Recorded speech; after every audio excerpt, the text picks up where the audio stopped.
মাত্র একটা ডিম আর 1 কাপ আটা দিয়ে ঝটপট তৈরি হয়ে যায় এই রকম দারুণ স্বাদের একটা নাস্তা রেসিপি বানিয়ে দেখাবো।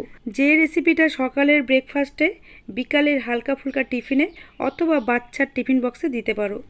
রেগুলার টিফিন রেসিপিকে একটু ঘুরিয়ে একটু অন্যরকমভাবে বানালে খেতে খুব মজা হয়। আর আজকের রেসিপিটা রান্নাঘরে থাকা উপকরণ দিয়েই তৈরি হয়ে যাবে।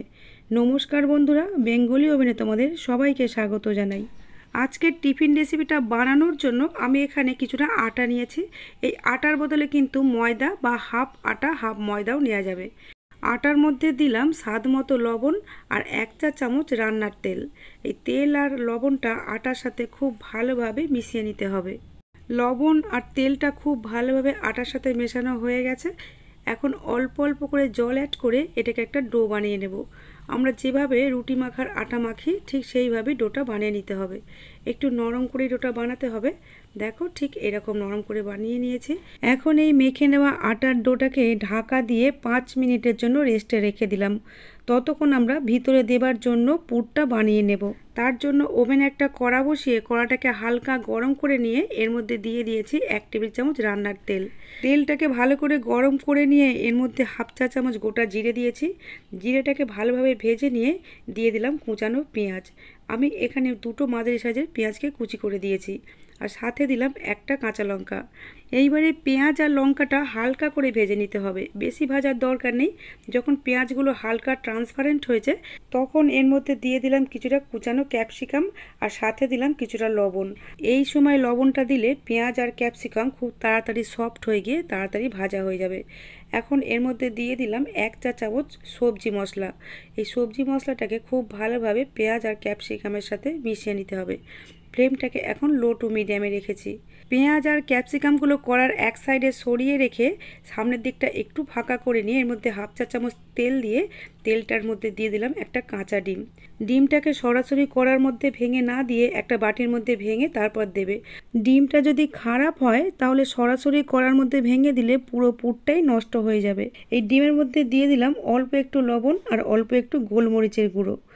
এই লবণ আর গোলমরিচের সাথে ডিমটাকে এইভাবে ভাজা ভাজা করে নিতে হবে আর ছোটো ছোটো টুকরো করে ভেঙে নিতে হবে। এই যে ডিমটা ভাজা হয়ে গেছে, এখন পেঁয়াজ আর ক্যাপসিকামের সাথে ডিমটাকে খুব ভালোভাবে মিশিয়ে নিতে হবে। পুরটা আমাদের রেডি হয়ে গেছে। নামাবার আগে এর মধ্যে দিয়ে দেব সস। আমি এখানে পিৎজা পাস্তা সস ব্যবহার করছি। এটা হাতের কাছে না থাকলে টমেটো সসও দেওয়া যাবে। সসের সাথে সমস্ত কিছু খুব ভালোভাবে মিশিয়ে নিয়েছি। এখন ফ্লেমটাকে অফ করে দিয়েছি। এখন পুরটা ঠান্ডা হবার জন্য অপেক্ষা করতে হবে। তোমরা চাইলে নামাবার আগে পুরটার মধ্যে একটু ধনেপাতা কুচিও দিতে পারো। এদিকে দেখো আমরা যে ডোটা মেখে রেখেছিলাম 5 মিনিট হয়ে গেছে। ডোটাকে আরও একটু মেখে নিলাম। এখন এই ডোটা থেকে লেচি কেটে নিতে হবে। যেমন সাইজের নাস্তাগুলো বানাতে চাও তেমন সাইজের লেচি কাটতে হবে। আমি এখানে মিডিয়াম সাইজের লেচি কেটেছি। একটা লেচি নিয়ে এইভাবে বাটির মতো তৈরি করে নিতে হবে। এটাকে মোটা করে বানালে খেতে কিন্তু ভালো লাগবে না, তাই পাতলা করেই বানিয়ে নিয়েছি। আর তৈরি করা পুর থেকে 2 টেবিল চামচ পুর এর মধ্যে দিয়ে দিলাম। এইবারে মুখটাকে খুব ভালোভাবে সিল করে দিতে হবে যাতে ভিতরের পুরটা বাইরে বেরিয়ে না আসে। আর মুখটা সিল করার সময় বাড়তি অংশটা কেটে বাদ দিয়ে অন্য লেচির সাথে লাগিয়ে নিতে পারো, অথবা মুখটাকে ভালো করে প্রেস করে করে ওখানে যে বাড়তি আটাটা থাকবে সেটাকে চারিদিকে ছড়িয়ে দিতে হবে, নাহলে একই জায়গায় মোটা হয়ে থাকলে খেতে ভালো লাগবে না।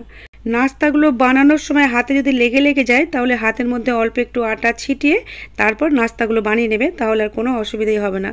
অথবা এইভাবে অল্প একটু আটা ছিটিয়ে বেলন দিয়ে বেলও তৈরি করে নিতে পারো। বেলে নেবার পর বাড়তি আটাটা ঝরিয়ে নেবে, তারপর পুর ভরে এইভাবে মুখটাকে সিল করে দিতে হবে। সব রকমভাবেই বলে দিলাম, যার যেভাবে সুবিধা সেভাবেই বানিয়ে নিতে পারো। আমি এখানে বেশ কয়েকটা বানিয়ে নিয়েছি। এখন এই নাস্তাগুলোকে ভেজে নেব। তার জন্য ওভেনে একটা রুটি তৈরি করার চাটু বসিয়ে দিয়ে তার মধ্যে কিছুটা তেলকে গরম করে নিয়ে তারপর নাস্তাগুলো একটা একটা করে এইভাবে দিয়ে দিতে হবে। চাটুর মধ্যে যতগুলো ধরবে ততগুলোই দিয়ে দিতে হবে। আমি এখানে এই নাস্তাগুলো ভাজার জন্য 1 টেবিল চামচ তেল ব্যবহার করেছি। চাইলে এর থেকেও কম তেলে ভাজতে পারো, অথবা চাটুটা তেল ব্রাশ করেও ভাজতে পারো, বা যারা একদমই অয়েল ফ্রি নাস্তা খেতে চাও তারা রুটি সেকার মতো সেঁকে নিতে পারো। ফ্লেমটাকে মাঝারিতে রেখে উল্টে পাল্টে নিজের পছন্দের কালার করে ভেজে নিতে হবে। আর নিশ্চয়ই খেয়াল করেছো বন্ধুরা, আমি কিন্তু পরে সাইড করে আরও একটা নাস্তার মধ্যে দিয়ে দিয়েছি। বন্ধুরা দেখো কত লোভনীয় দেখতে হয়েছে, আর কত পাতলা দিয়েছিলাম, ভাজা হয়ে যাওয়ার পর ফুলে কতটা মোটা মোটা হয়ে গেছে। আর এই টিফিন বা নাস্তাগুলো খাবার জন্য আলাদা করে কোনো সবজি বানাবার প্রয়োজন পড়বে না। অল্প একটু সস, চাটনি বা আচার থাকলেই তৃপ্তি করে খাওয়া হয়ে যাবে। আর খুব টেস্টি একটা রেসিপি, আর সেই সাথে হেলদিও। আমি আমার চ্যানেলে এইরকমই সহজভাবে তৈরি নতুন নতুন রেসিপির ভিডিও আপলোড করে থাকি। এই রকম রেসিপির ভিডিওর আপডেট সবার আগে পাওয়ার জন্য ইউটিউব থেকে দেখলে চ্যানেলটা সাবস্ক্রাইব করার, আর এফবি পেজ থেকে দেখলে পেজটাকে ফলো করে নেওয়ার অনুরোধ রইল। বন্ধুরা আজ তাহলে এই পর্যন্তই। তোমরা ভালো থেকো, সুস্থ থেকো। শেষ পর্যন্ত আমার সাথে থাকার জন্য তোমাদের সবাইকে জানাই অসংখ্য ধন্যবাদ।